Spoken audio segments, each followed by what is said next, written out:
The Election Commission has announced elections for 26 Rajya Sabha seats across 10 states, with polling scheduled to be held on June 18th. The elections have been necessitated due to the retirement of members between June 21st to July 19th.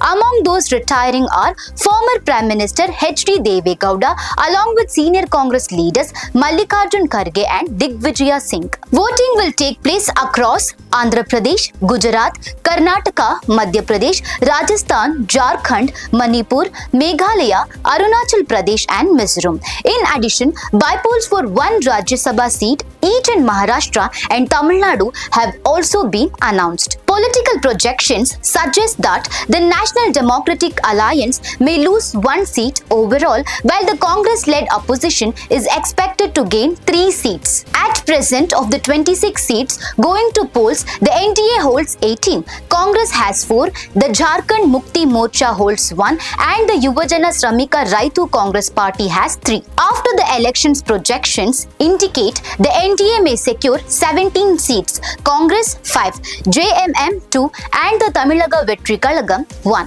The NDA currently has 149 members in the 244-member Rajya Sabha. For more such updates, stay tuned to Daily Salar Digital.